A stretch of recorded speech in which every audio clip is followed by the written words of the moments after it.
Hello, New York Giants fans, and welcome to a new edition of the Valentine's Views podcast here on YouTube. Your New York Giants face the Kansas City Chiefs on Sunday Night Football this week, the Giants' home opener in a monumental battle of 0-2 football teams. And here to help me break it down is Caleb James of Arrowhead Pride. Caleb, thank you so much for taking the time. Not a problem. Thanks for having me on today, Ed. So we got to start with the 0-2 thing. All right. Of course, we have to start with the 0-2 thing. Look, this is a place that the New York Giants are familiar with. It's 3 straight years that it's 0-2. It's 7 out of the last 9 years that it's 0-2. And a lot of those years, it gets to 0-2, and then it spirals into something worse. This is not a place the Kansas City Chiefs are used to being. Um, don't think they've ever lost 3 games in a row with Patrick Mahomes at quarterback. What is the mood in Chiefs Kingdom these days? Is it panic? Is it just we'll be fine once we get all the pieces back together? Andy Reid and Steve Spagnuolo will figure this out. What's the state of mind? I wouldn't say it's panic or the other. I think it's somewhere in the middle, but definitely a lot of frustration. They came out in the opener. They played very flat against the Los Angeles Chargers, and then they come out and lose the home opener against the Eagles in a game where it was really just a lot of self-inflicted mistakes that cost them the game there. But this is the first time the Chiefs have been 0-2 since 2014 under Andy Reid in his second year in town, and this is definitely the worst start of the Mahomes era. But there's a lot of season left. I do think they have some things they need to figure out, though, just from a play calling standpoint, and then a few other things. Um, why don't you tell us a little bit about some of those things you think they need to figure out? Yeah, definitely. I think a big issue this season, with them not having Rasheed Rice and Xavier Worthy really at all through the first two games of the season. This is kind of where you'd like to rely on the run game a little bit, and there hasn't been much of a run game. They didn't really attempt to run the ball against the Chargers, but this past week against the Eagles, the only run game was pretty much Mahomes scrambling. It was a lot of busted blocking assignments up front on these run plays, but also in the same instance, the Chiefs running back room is also struggling right now. There's plays where Isaiah Pacheco does have holes and he's not hitting them. And at this point in his career, Kareem Hunt is mostly just a role player, short yardage guy. I don't think he can be relied on for a ton when it comes to that stuff. But at the same time, you have those issues, and then you have just some questionable decisions with the play calling. It just looks like at times that some of it's flat. The running game isn't very innovative. It's pretty straightforward now. Some of that might be because they've got young players on the offensive line and they're trying to ease them into it. Some of it could just be that there's starting to be some criticism going around about offensive coordinator Matt Nagy and what his true role in the team is. But the Chiefs have been pretty vanilla so far on offense this year, and they really haven't had a chance to open too much up yet. So it's unusual for Andy Reid to be facing some criticism. Um, you have confidence that Reid will figure it out, or is this just a deal where this is going to look better when Xavier Worthy's on the field? It's going to look better when Rasheed Rice is on the field, and that's the problem, more than anything else. I think that's the problem more than anything else. It's hard for teams to account for losing two of your most elite offensive players, two guys that really your offense was going to run through all season long, just with Worthy and his explosion and some of the different things he does to stretch the field. And then Rice, being kind of the big body physical possession receiver the Chiefs haven't had, through the first half of the Mahomes era in Kansas City. They obviously practiced all off season together, so his timing with those two was down. Obviously, the Worthy injury in week one kind of derailed any plans they might have had to try to make up for the loss of Rice. And really right now the receivers they have out there with Tyquan Thornton, Juju Smith-Schuster, Jason Brownlee, Nico Remigio, and a few other guys. This is it's kind of a combination of guys who are good role players. They do one or two things well, but they're not quite complete receivers. I think that's costing the team a little bit. Obviously, Andy Reid has earned more than the benefit of the doubt as a head coach, so I'm not going to doubt his abilities or what he's capable of. I know there's just obviously some frustrations because when you set a standard like the Chiefs have, people expect you to live up to it week after week. Yeah, and of course, at this point, Travis Kelsey can't really be considered, to be a go-to guy at this point. He's it's amazing that he's playing and doing what he can still do at 35, but he can't be looked at as the number one option. No, definitely. And I think just from what we saw in training camp up here in Kansas City, and then from all the reports from the offseason, I don't think they intended for him to be treated as the number one option. I think it was always going to, the plan is for some combination of Worthy and Rice this season. Rice obviously was going to serve his suspension and have to miss some time, but Worthy, the way he played late in the season and into the playoffs last year, he really came on as a guy that Mahomes trusted. He knew he could rely on for big plays, and he put a lot of that on display against Buffalo in the AFC Championship game. And then, regardless of how big of a disaster Super Bowl 59 was, he really played a very solid football game in that one. So I think that when those guys do come back, you'll start to see more stuff open up for Kelsey, just as less attention's paid for him to him. But right now, it's kind of back to what it's been the last couple of seasons. All eyes on Kelsey. The defense kind of knows where Mahomes wants to go with it on those critical downs, and they're kind of ready, ready for it. So, how about defensively for Kansas City? Giants fans, of course, are very, very familiar with Steve Spagnuolo. Um, there's part of me, I have to be honest, there's part of me that thinks way back at the end of the 2017 season when Spags was given the interim coaching job for the Giants, there's part of me that has to wonder if the Giants would have been through what they've been through for the last 6 or 7 years had they just given the head coaching job to Spags. Not that there is proof of concept at this point that he can be a good head coach, but considering what they've been through and considering the love that there is for Spagnuolo in New York, I sometimes wonder if that would have been the better move for the Giants to just give him the job. But but tell me at this point uh, what the Kansas City defense is all about and how well it's playing. Well, the first two games of the year, they've played some really talented players. They've played Jalen Hurts, Justin Herbert. That's a tough combo your first time out because you have to be ready for their legs. You have to be ready for a lot of stuff. They have a lot of weapons around them too.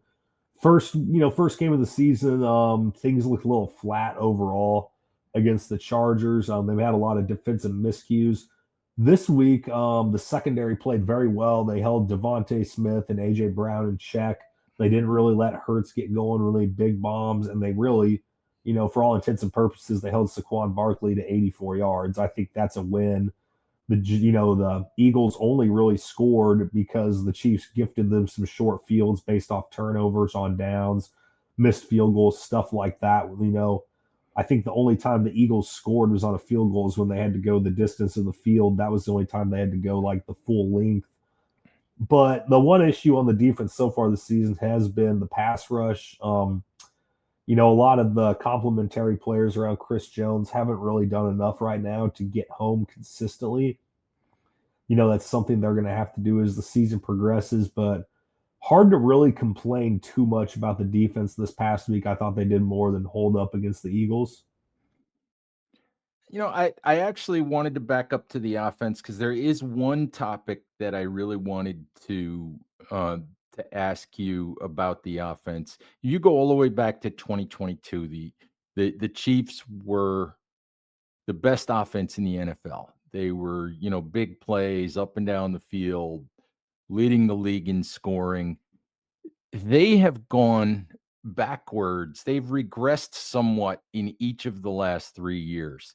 Um, is there, other than right now, without having Raishi Rice, without having Xavier Worthy, is there something else to that? Is it poor drafting? Is it not being able to really address the offensive line really well? Is there something you can put your finger on, that for a reason why the Chiefs have sort of slid backwards offensively? There's been a lot of different factors. The offensive line one is interesting because this is going to be another season where they've got a new left tackle. It's kind of been like that for the last, 3 seasons.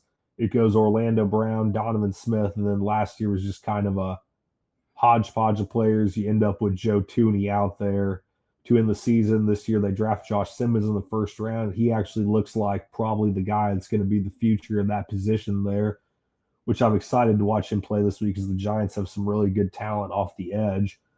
But it's just been a lot of different factors, whether it's been offensive line depth, kind of a revolving door at receiver, and then just some of the issues they've had at running back. So hard to pinpoint one or two things. Matt Nagy comes in, he becomes the new offensive coordinator.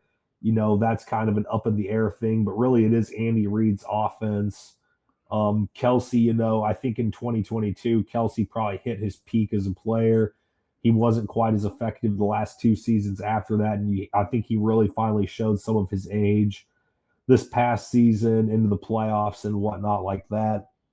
But really, early on in the dynasty, the Chiefs did have a lot of continuity with the players in their offense. That offensive line had played together for 4 or 5 seasons, heading into the first Super Bowl run or the first year they go to back Super Bowls. It was the same pass catchers with Kelsey, Tyreek Hill, Demarcus Robinson. You had a pretty similar stable of backs with Damian Williams, guys like that. So those guys had chemistry and they'd played together. It's kind of hard for groups to create chemistry when you're kind of rotating around, kind of doing stuff like the Chiefs have to do to kind of juggle the salary cap a little bit. But I think the positive this year and moving forward is with left tackle and left guard, with Kingsley Suamataia at guard and Simmons at tackle, those guys are going to get at least, the next 3 years to play next to each other, and they're going to get the next, few years to play next to Creed Humphrey, Trey Smith, and then some combination of Jawan Taylor or Jalen Moore at right tackle, and then same in the receiving core with Worthy and Rice. So football is a big chemistry sport. Great offense takes a long time, to put together. The Chiefs had, really, when you think about the start of the Chiefs dynasty, it really starts when they draft Kelsey. And then, 3 or 4 years later, they draft Tyreek Hill. And then a couple years later, they draft Mahomes. And it's kind of finally all the pieces are together. And, it took a long time to build that up. It took the right quarterback. Now it's about building the right pieces around the quarterback, which is taking a little bit of time too. But I think that's really been the big issue why you've seen some of this stuff, some of the juggling around. But, I do think they've drafted well. I think they're adding what free agents they can afford, what quality guys. Tyquan Thornton might be a really nice find for them as he's going to be, being kind of the deep ball threat this year. So I think they're off to a good start this season, regardless of what the record is as far as kind of building for the future. So you mentioned Tyreek Hill, and of course, the Miami Dolphins are going nowhere. And I saw some speculation today about the Chiefs potentially trading for Tyreek Hill. Now he comes with baggage at this point in his career, and I mean he had some of that baggage when he was with Kansas City the first time around. But is that something that you think has legs, and is it something that you think the Chiefs that you would like to see the Chiefs do? I really don't think it has legs. And just because I think the Chiefs want to avoid the off field stuff.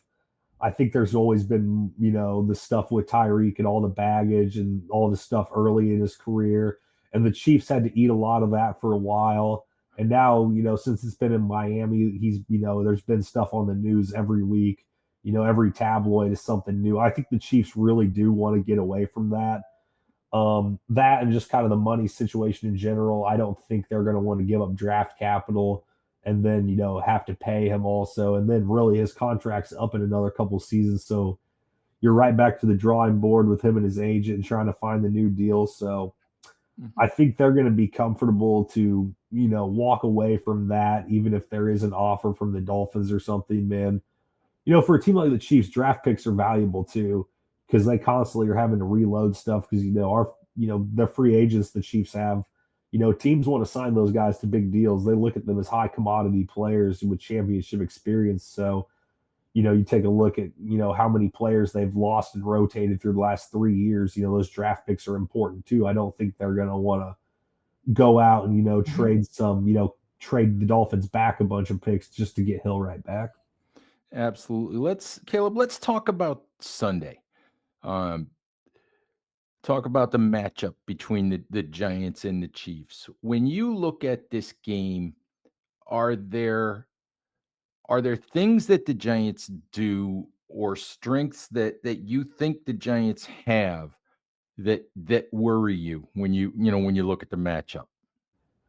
Yeah, definitely. I'll start with the Giants defense. Obviously Dexter Lawrence is a guy you have to account for on every play, and he's kind of the engine behind that defensive line they have, which I've been fairly impressed with the way they've been able to put it together. 'Cause you've got him, Brian Burns, Abdul Carter, Kayvon Thibodeau. That's a pretty that's a pretty formidable front there. They do a lot of different things. And when Dexter Lawrence is one of the two or three best defensive tackles in the National Football League right now, those are matchups you got to be weary of when you have young offensive linemen, because I have a feeling the Giants are going to put him against Kingsley Suamati at left guard quite a bit and kind of test him. Same with what they might do with like Brian Burns off the edge or Thibodeau off the edge against Simmons. So that's definitely one of the areas I think will be key to watch, offensive and defensive line. And then over on the Giants offense, obviously Malik Neighbors, a special talent. Him and Wandale Robinson were, they looked explosive against the Cowboys there. That's something the Chiefs are going to have to try to bottle up and contain. I do think that Trent McDuffie is a good corner. I think they're going to give him some one-on-one chances versus Neighbors this week. But really, the way in Dallas's defense, I don't think is quite as good as the Chiefs is right now. But just the way that Russ was throwing the football around, obviously they have some confidence coming in. It's a big game, regardless for the Giants. If Dable gets off to an 0-3 start, I don't know how much longer he's going to be around in New York after that. And really, internally, he's probably telling the guys, his staff, if we don't get this one, we might have to start looking for jobs because we're going to be 0-3, close to being out of the hunt before October again. And they're probably telling, their guys, this could be a season changing type game for us. And in the other room, the Chiefs are probably going to come into the game with a little bit less anxiety, but I know that the urgency to win is still going to be great there for them because starting off 0-3 is a bad spot to put yourself in, no matter who you are. So on the flip side of that, when you look at the matchups, um, where in your mind does Kansas City have advantages? What do you think when you look at the Giants? What can Kansas City take advantage of? I do think that the Chiefs' defensive line will be primed for a big game. They've played some pretty good offensive lines the first couple weeks of the season. I think the Giants have some good talent. I actually like Marcus Mbow a lot out of the draft from Purdue. I believe he's going to be making his first start this week. Correct me if I'm wrong, or at least he'll be in the mix. Yeah, But that's up for debate at this point. I think what we know is that James Hudson is not starting. I think that much we know. After the if you're going to implode, I'm assuming you saw, or at least you've seen the highlights of James Hudson's single drive implosion, which I've never seen anything like that before in the NFL in one drive.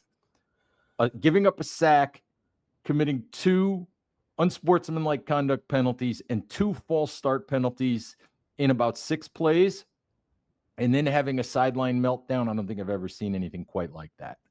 But the Marcus Bowe will start unless Andrew Thomas is ready to play.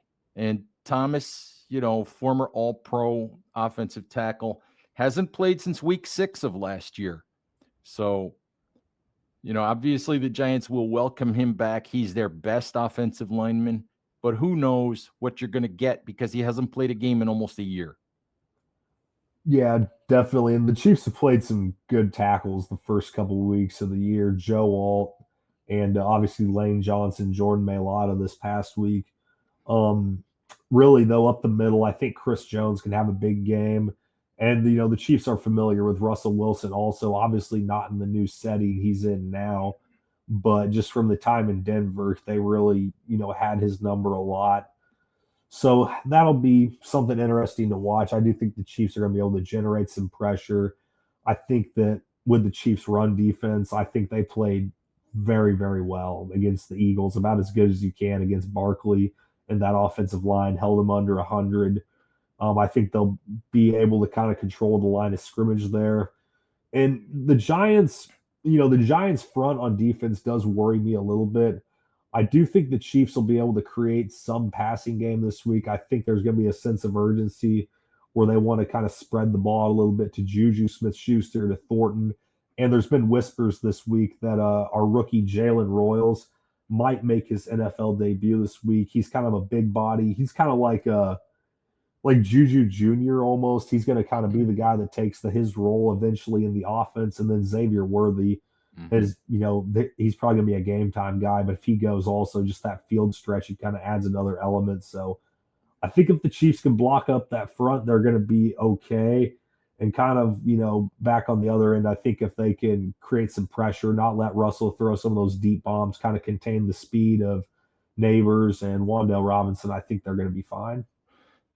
Last thing, obviously, they're both teams are 0-2, but obviously they're coming from vastly different places. If the Giants were to win this game, this would obviously be considered a massive upset.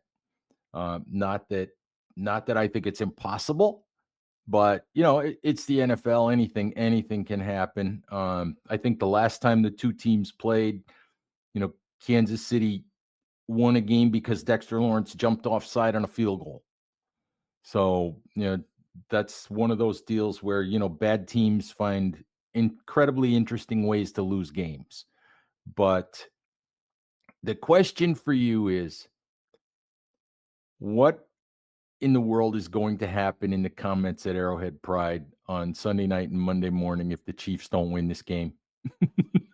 I think I think John Dixon's going to have a lot of work to do if the Chiefs do lose, and there, in that comment section there, people are going to be upset, and the back, that's the Chiefs have set the standard for what they've been. I've lived, born and raised in Kansas City, lived here almost my entire life. There's not been anything like we've seen before as far as sports in this town. But at the same time, when you play like that and you come out and start a season like this, you're going to have some people throwing the criticisms around. It's just it'll be one of those things. I think it would be shocking. And obviously, you're right. Any given team can win any given Sunday. The Giants do have talent on their team. It's not just some void of talent, like a Carolina. Whatever goes on in the Giants, I think sometimes has more to do with their organization than sometimes the guys they have on the field for them. But it'll be certainly an interesting time to be a Chiefs fan if you're looking at 0-3. Now, I'd still think that they would be an 0-3 team that you could still pick to probably make the playoffs and probably scare some people if they had to see them in the first round. But hopefully it doesn't come to that. Well, we will find out on Sunday night. Caleb, I appreciate the time, appreciate the insight. So, Giants fans, thank you as always for watching. Please stay safe out there. Take care of each other, and we'll talk to you soon. Bye-bye.